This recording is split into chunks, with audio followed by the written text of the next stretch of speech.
Respected fellow practitioners and guests,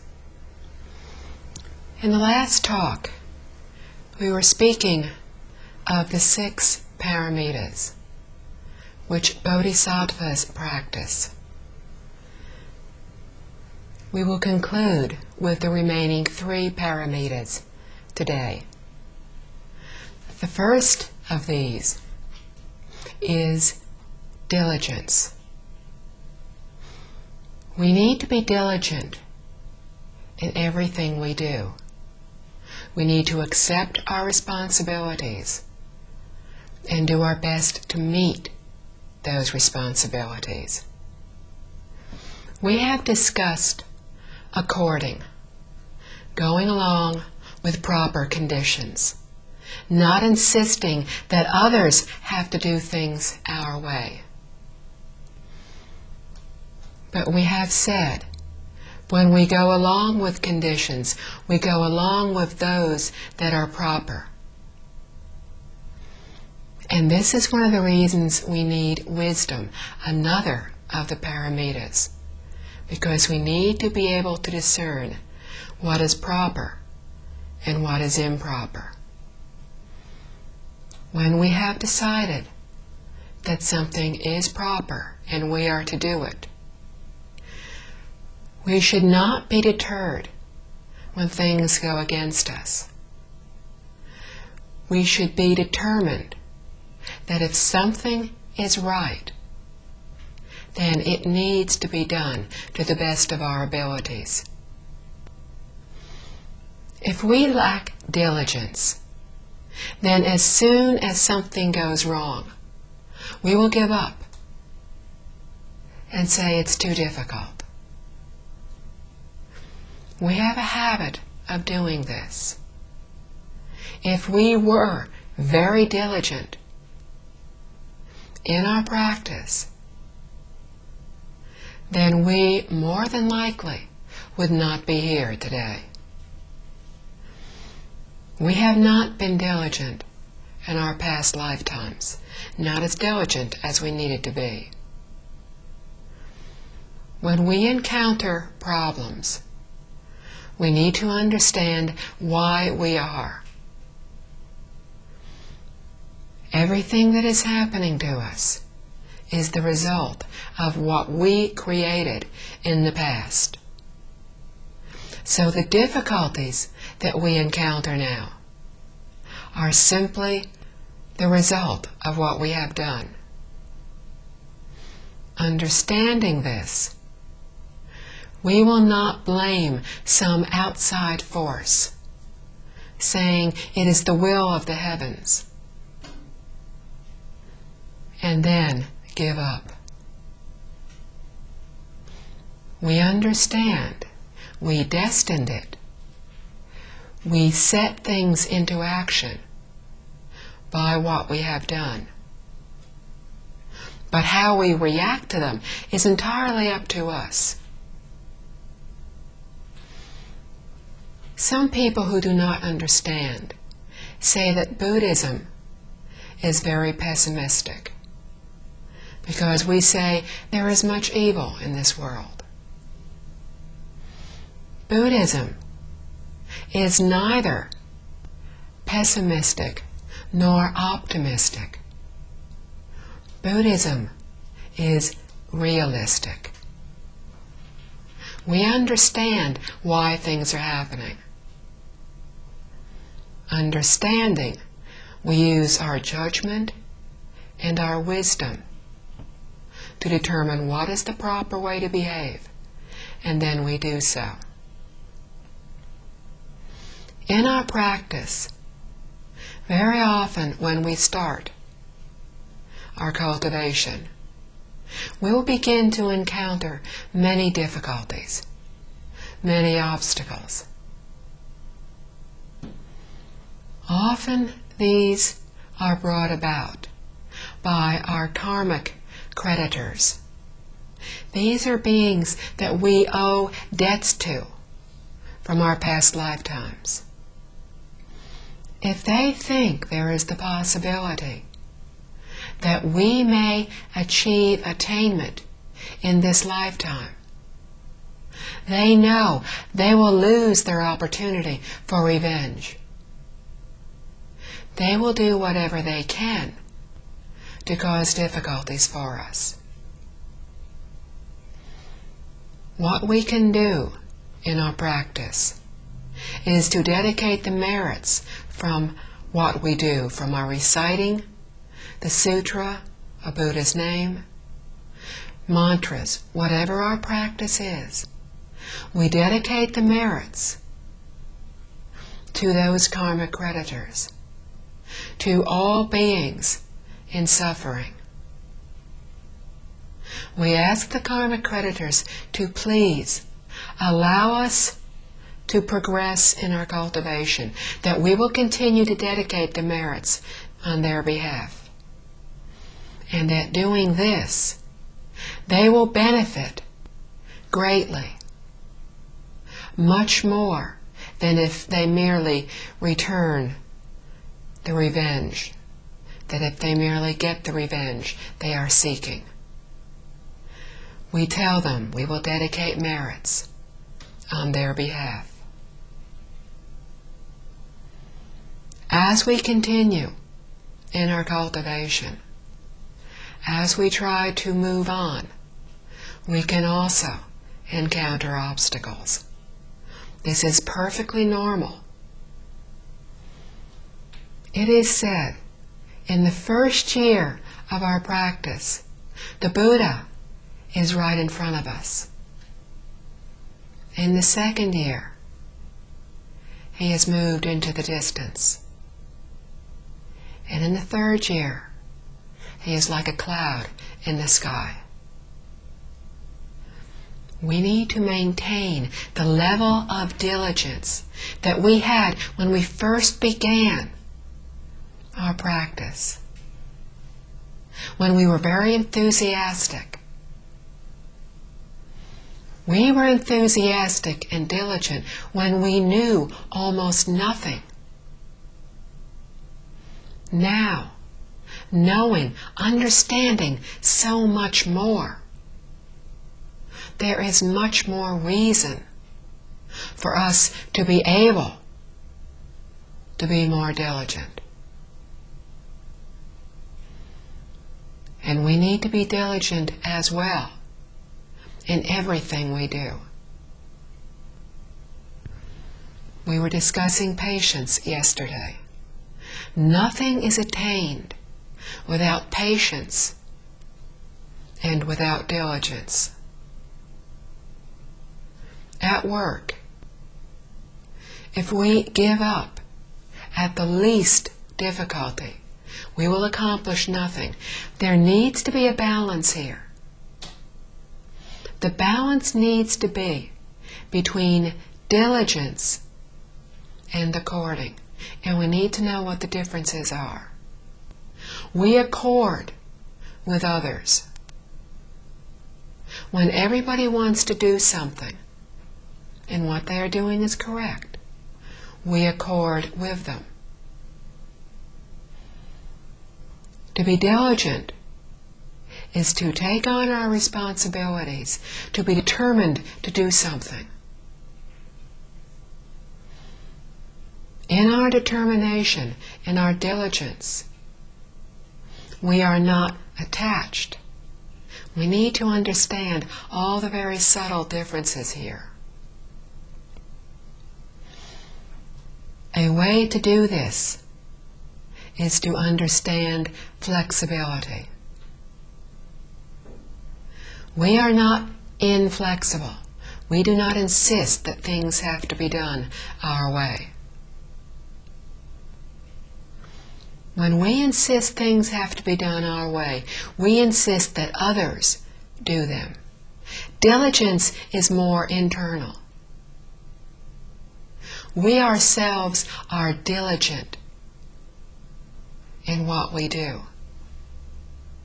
We do not give up. Every time we have difficulties, we try to determine why we are having those difficulties. Maybe it is karmic obstacles. Maybe we aren't doing something correctly. Maybe a benevolent being is trying to help us, and maybe that is why we are having difficulties. Are we doing something wrong? Have we made any mistakes? Examine our behavior and make sure what we are doing is still correct.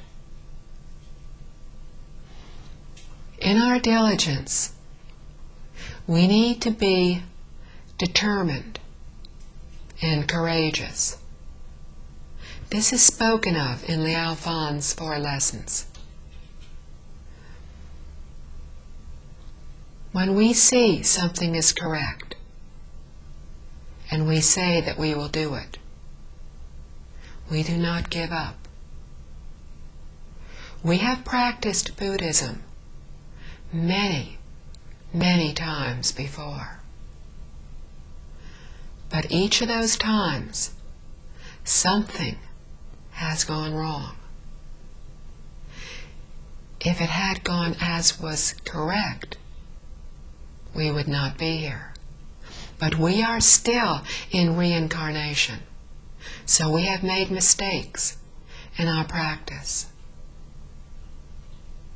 Perhaps our belief was not strong enough.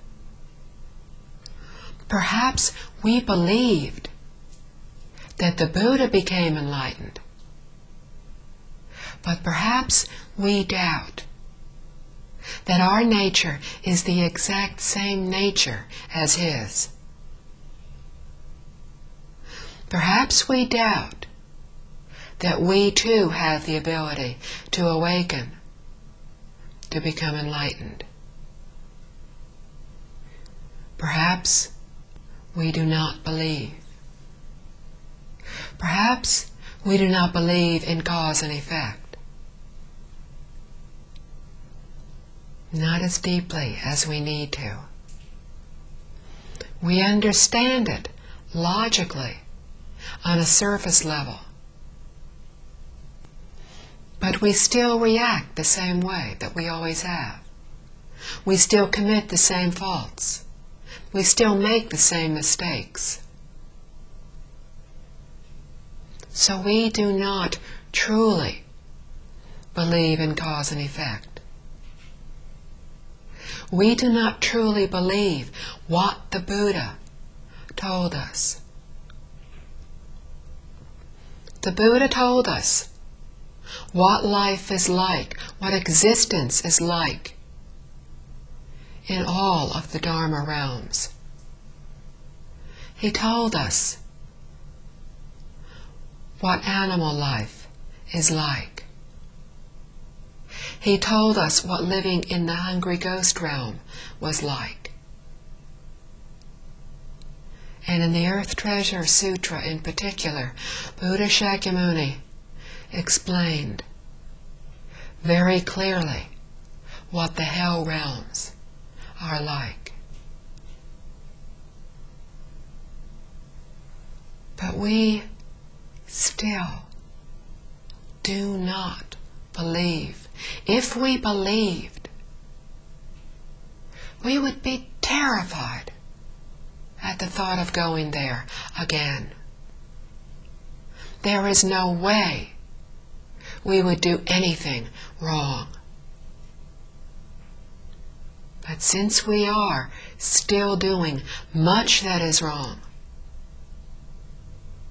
we must not truly believe. This lack of belief is one of the reasons we are still here, and may be one of the reasons we are not quite as diligent as we need to be. If we truly believed in all of the teachings of the Buddha, there is no way we would be anything but perfectly diligent.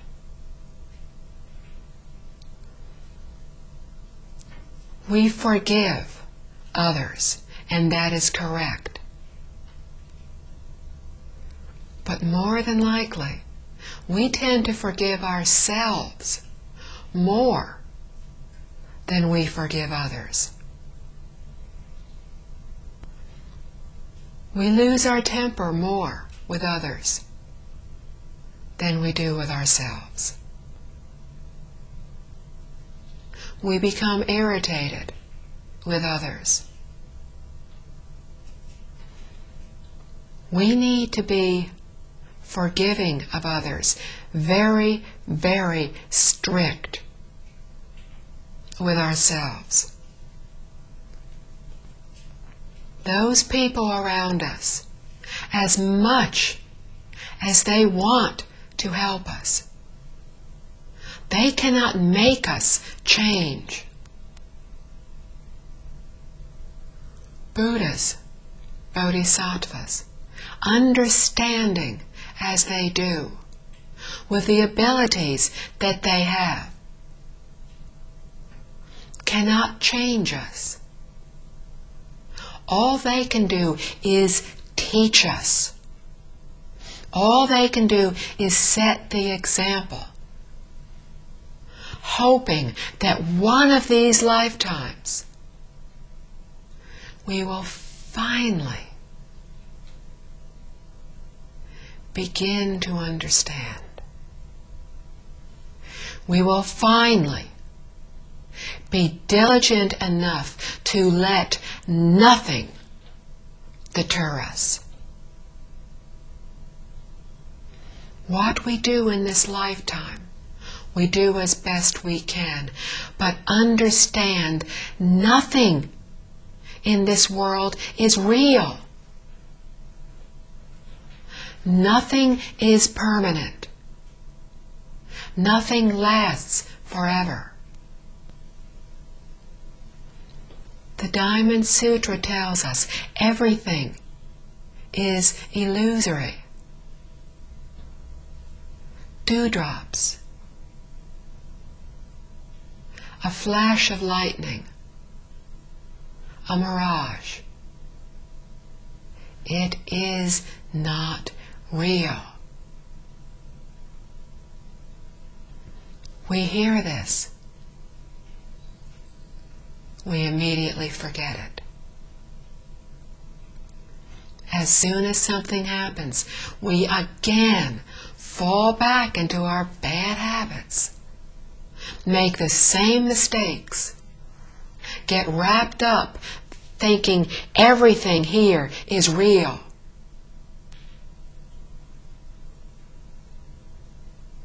Nothing is real. Nothing is worthy of worry. What is in the past is in the past. Learn from it. Determine not to make the same mistakes. Be diligent in correcting mistakes. And then let it go. When we have been hurt by something, that plants the seed for being hurt in the future, because we have felt hurt. Each time we replay it in our minds like a movie, going over what has happened, we again plant the seed for unhappiness. Each time we go over it, we plant more seeds. Let it go. Do not concentrate on what has happened in the past. Learn, forget it. Do not constantly have wishful, wandering thoughts of the future. Wandering thoughts are improper thoughts. selfish thoughts. We often hear, do not have wandering thoughts. What are these? These are wishful thoughts, wanting things for ourselves. When it is said, do not have wandering thoughts, this does not mean do not have thoughts. Obviously, we need to think, but we need to have proper thoughts. Do not have wishful thoughts. Those are thoughts that really do not accomplish anything. Just daydreaming. We don't have time to daydream. We don't know how much time we have. But we do know that as the Buddha told us, and as common sense tells us, if our next breath does not come, this lifetime is over.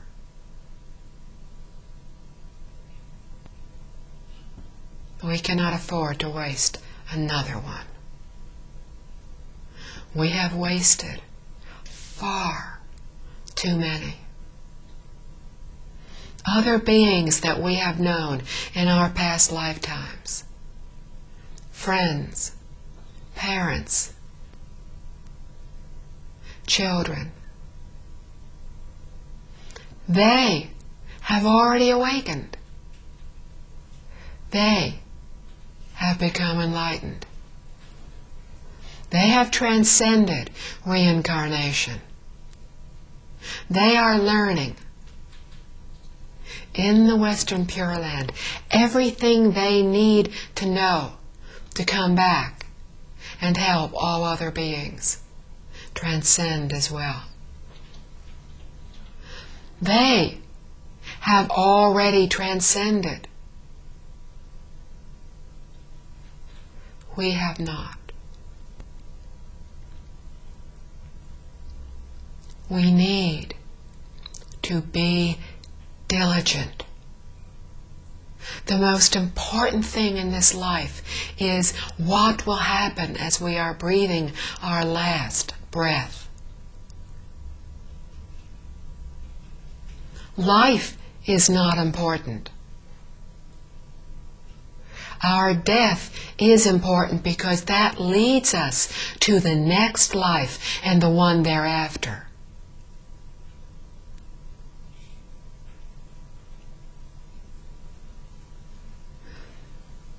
If we are diligent in this lifetime,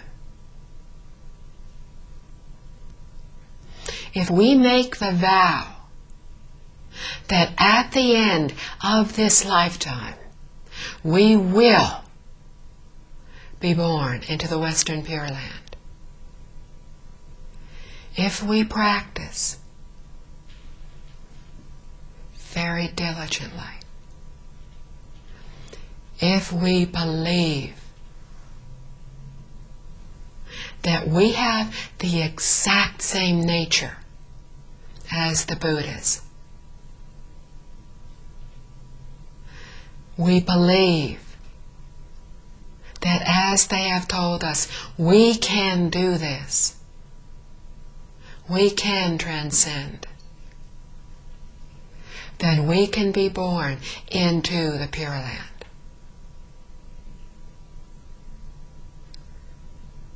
The only thing that is stopping us is us. No one else can stop us. Not if we are determined. It's all a play. People acting out parts. Do not believe it is the true reality. It is as a dream. At night, when we dream, when we have a frightening dream, we wake up. We know we're awake, Our hearts are still pounding.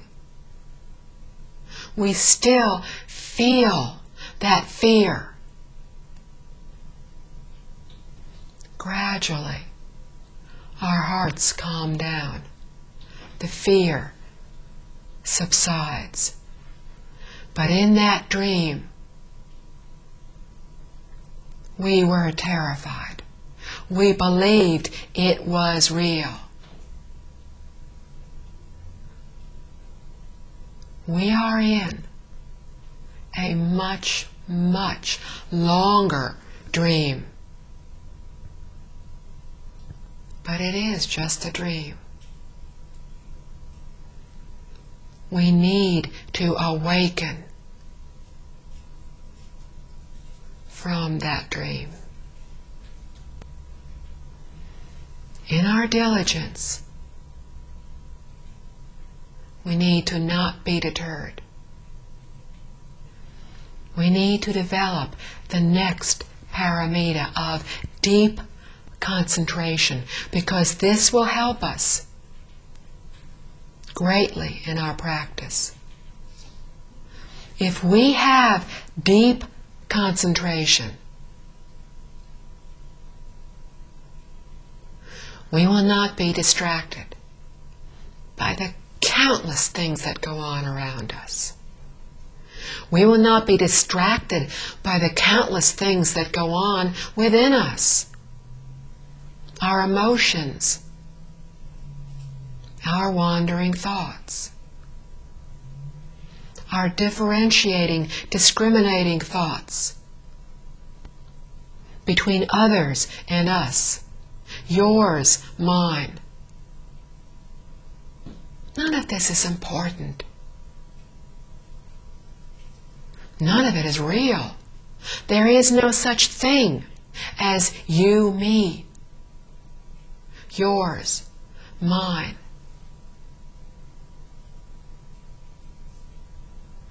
To think that is as silly as saying something belongs to my one hand but not to my other hand. There is no difference. You and I are one. It is not yours. It is not mine. It is ours.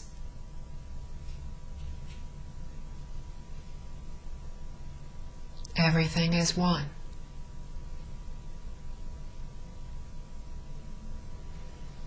Let go of thoughts of others and us. That leads us to differentiate. That leads us to protect ourselves. That leads us to thinking that what we are doing is real. That leads us to being mired here in reincarnation.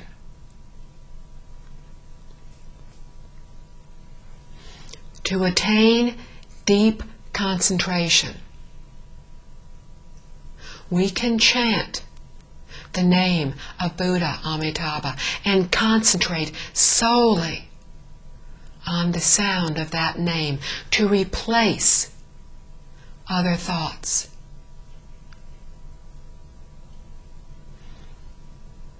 But also, when we are at work, at study, doing anything, we can also practice deep concentration. Deep concentration is not having wandering thoughts. It is being focused on what we are doing. When we are in deep concentration, we are conserving our energy. We waste energy with wandering thoughts. In Liao Fan's 4 lesson, when Mr. Liao Fan first met Master Yuan Gu, they sat for 3 days in meditation. No break, no rest, no lunch, dinner. No sleeping for 8 hours at night. They didn't become tired. Why? They maintained deep concentration. They wasted no energy.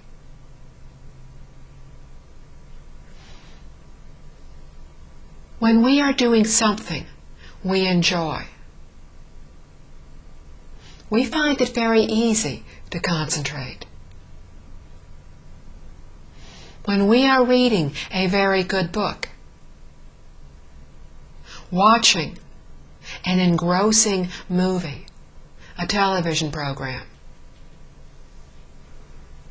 perhaps the telephone rings, we ignore it. We're wrapped up in the book. We are concentrating.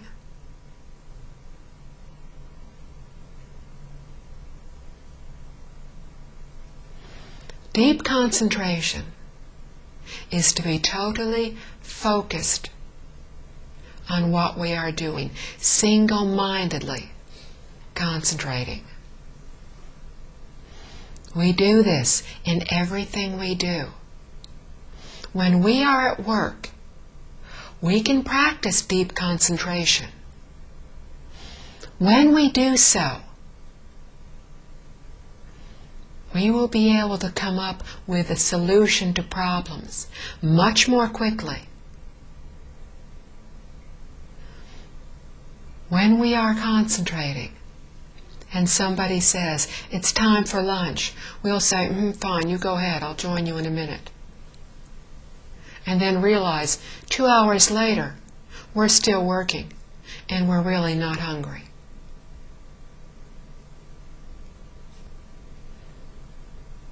We need deep concentration in our practice. A long time ago, a minister was trying to teach someone deep concentration, how to focus. The person was not getting the idea. The minister said, "Fine. I am going to give you a bowl, and I am filling it with oil. It will be filled to the brim. You cannot spill one drop. If you do, you will be killed. You are to take this bowl. You are to walk all the way to the village. Turn around and come back. Do not spill one drop. Your very life depends on this." The person took the bowl and started to walk to the village. The minister called some people over, said, "Find the musicians, find the dancers, tell them to stand along the side of the road. Play his favorite music, dance to everything you can to distract him. Now, go." And the minister waited to see what would happen. After a long time, down the road, he saw the person coming back with a bowl. Very carefully, very slowly, the person came up, handed the minister the bowl. The minister looked at it and said, "Ah, all the oil is there. Very good. I'm curious. How did you like the music? What did you think of the dancing?" The person looked at him and said, "I'm sorry, what music? What dancing? I didn't notice anything." He was concentrating. Nothing distracted him. His life depended on returning that bowl with all the oil in it. His life depended on concentrating. Our lives depend even more so on our concentration. That person would have been killed one time. We don't know where our next lifetimes will be. We need to be even more focused than that person was in everything we do. When we practice deep concentration at work, it will help us in our concentration in the cultivation hall. It is training the mind. The more we exercise this, just like exercising ourselves physically, when we do an exercise repeatedly, we get better at it, we get stronger. We're doing the same thing with our concentration. The more we exercise the mind in concentrating, the better it becomes, the stronger our concentration. This will help us do better in everything we do. In our studies, when we are able to concentrate, we will remember much more easily. We will understand much more. We will be able to accomplish much more in class. At work, when we concentrate, we will get our work done better, quicker. If we want to do well at work, concentration will help us do better. Any group that we are in, concentration will help us. Everything we do, we need concentration. When we are focused, we will use much less energy. We will not become as hungry. We will not become as tired. When we have something to do, and we really don't want to do it, and we're having difficulty concentrating, we sit down, we start to do something, somebody walks by and says something, and in an instant we're up and we're following them, talking to them. We come back several minutes later, sit down, try to focus again. Somebody comes over, offers us something to eat, we say, "Oh good, I like that," and start eating.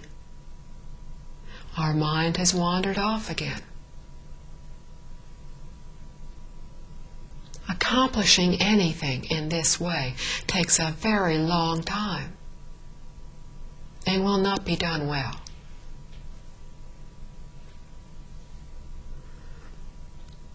We need the concentration to benefit from everything we do. With deep concentration, we will be able to listen to the teachings of the Buddha, and we will understand them much better than we have done so previously.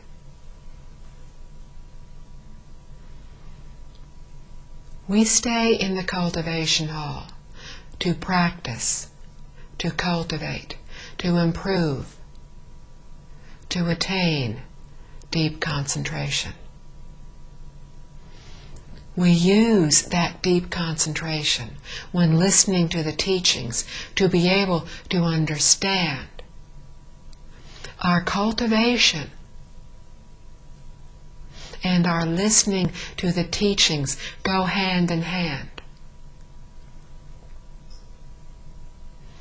We cultivate to attain the concentration to calm the wandering thoughts, to be able to focus on what we are hearing.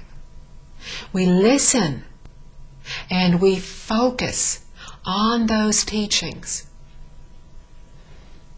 to learn why we cultivate. They are complementary. We need to do both on a daily basis.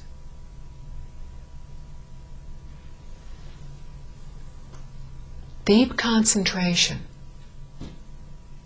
will allow the wandering thoughts to gradually be reduced. When they are reduced, we will start to naturally give rise to our innate wisdom. And wisdom is the sixth paramita. This is not worldly wisdom. This is not knowledge, what we go to school to learn, what we learn throughout our lives, in our reading, through our experience. This wisdom is innate wisdom. It is perfect understanding. People who have wisdom can hear a very complicated problem just one time and intuitively know how to solve it.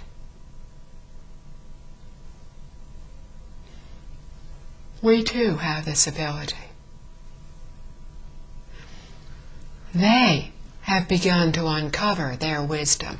Ours is still buried very, very deeply within us. It is buried by our bad habits, our faults, our attachments, our worrying about things, our greed, our anger, our arrogance, our ignorance. We are deluded. We do not understand. We listen. We hear the words.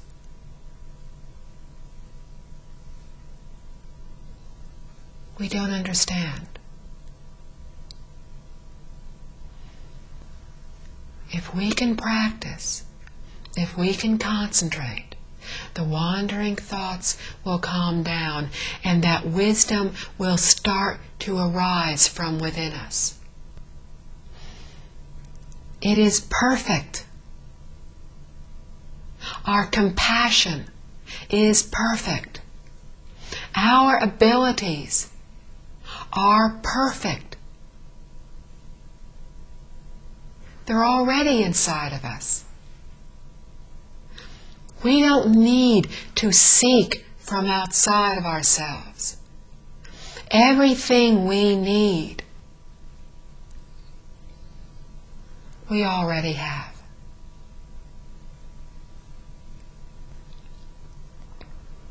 The only being who is keeping us from uncovering this wisdom, compassion,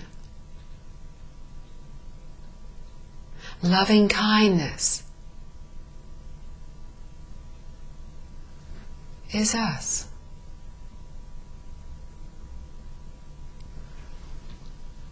We have an unbelievably rare opportunity.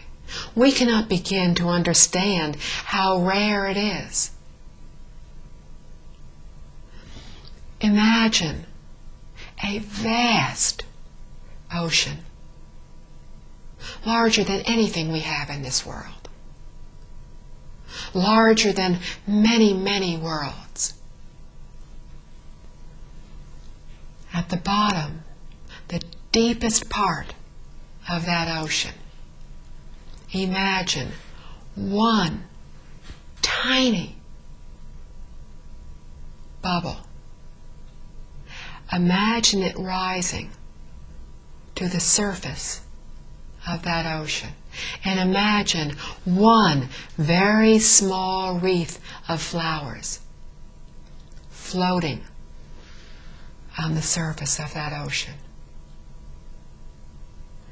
Imagine that bubble rising slowly to the surface, to break through the surface within that one wreath of flowers. If we can begin to imagine what that is like, then we will begin to understand how rare it is to be sitting here listening to the wisdom of the Buddhas.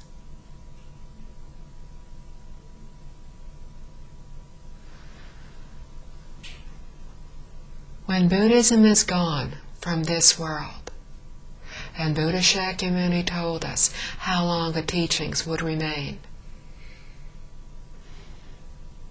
when they are gone from this world in about 9,000 years, there will be no Buddha to teach us for approximately 6 billion years. We cannot imagine this number.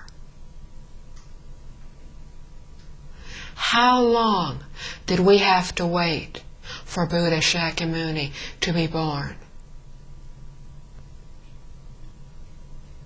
And he lived a mere 8 decades. He taught 49 years.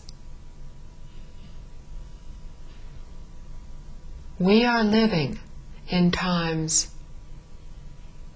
of some peace, some warfare, but for us here in Australia, things are peaceful. We have very good conditions. People here are well educated. They can have good jobs. They have the time to study, to learn. We have very good conditions here. We have practiced many, many lifetimes. We have listened to the teachings an uncountable number of times. We have said, I will become a Buddha, innumerable times. We have told others, I will go to the Western Pure Land. I will come back. I will help you. Many times.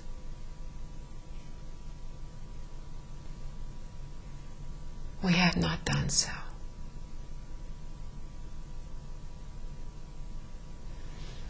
We are still here. They, beings that we promised to help, are still here.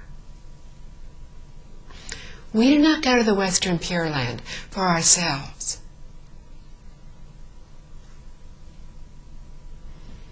We go there to help all others.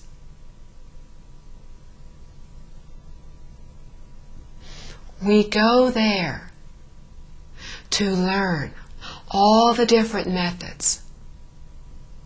We don't need to learn them now. We need one method for us. That is the Pure Land method. The other methods are equally good, perhaps more suitable for others than for us.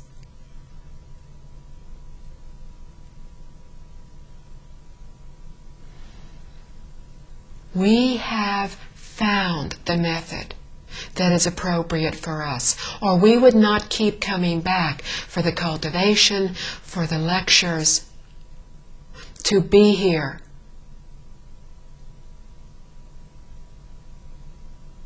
So this is our method of practice.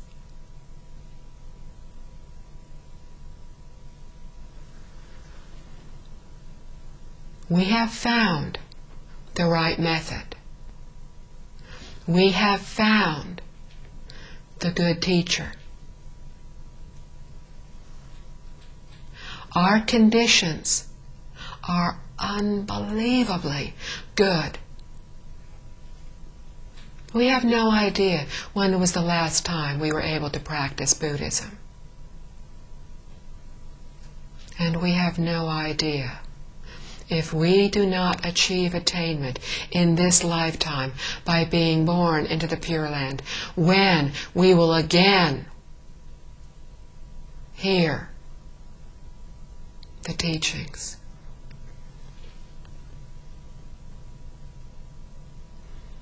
Nothing else is important. Do the best in what you do. Do not attach to it. Concentrate. Vow to be born into the Western Pure Land. Practice chanting the name of Buddha, Amitabha. Recite the Infinite Life Sutra. If you cannot recite the Infinite Life Sutra, recite the Amitabha Sutra.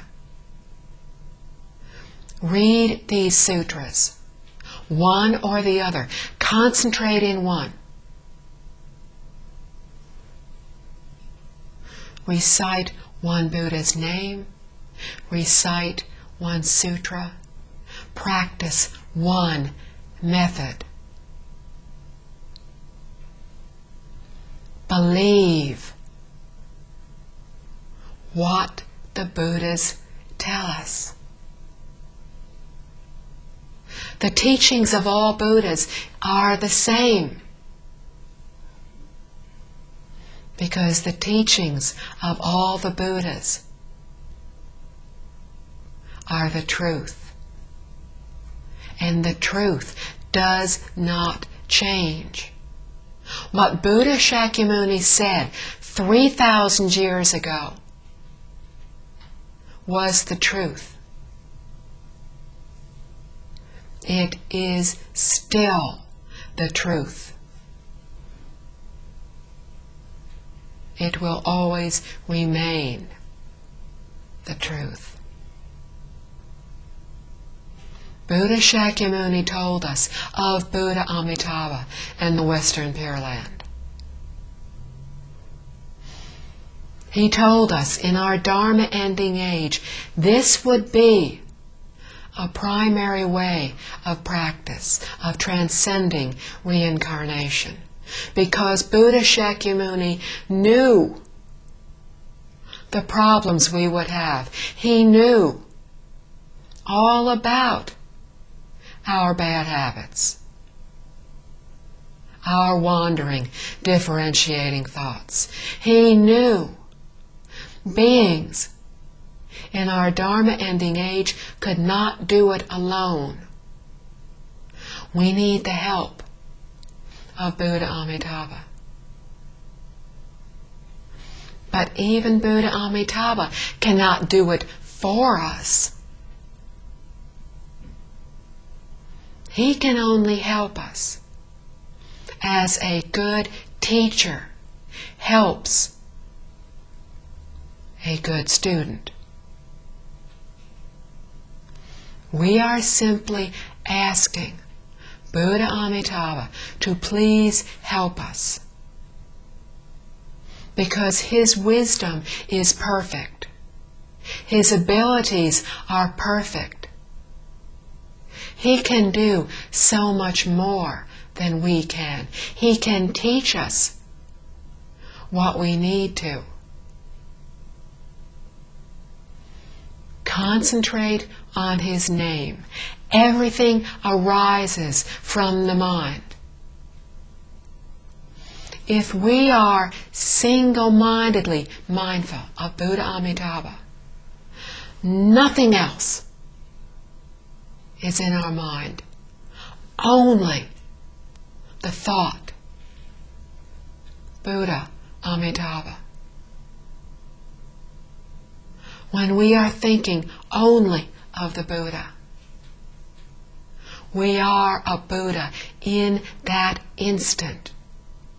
Everything in the universe is one. There's no difference between us and the Buddhas.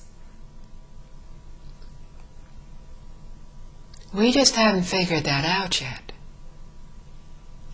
But when we are perfectly mindful of them, single-minded of them, in that instant, we are one with them, for we are tapping into that true nature, that Buddha nature within us. This is how we are born into the Pure Land. And when we are mindful of Him more and more every day, then we are building that deep concentration. We are accumulating much goodness. And if we are able to focus on that in our very last moments, as we are about to breathe our last, then finally,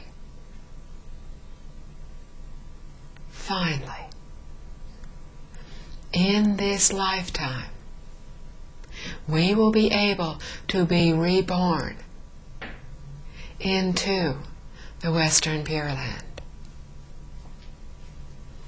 We do not do this for ourselves. We do this for the benefit of all the beings throughout the universe. Thank you. Let us read the dedication of merit. May the merit and virtue accrued from this work adorn the Buddha's Pure Land, repaying the four kindnesses above, and repaying the suffering in the three paths below. May those who see and hear of this all bring forth the heart of understanding and live the teachings for the rest of this life, then be born together in the land of ultimate bliss. Homage to Buddha Amitabha.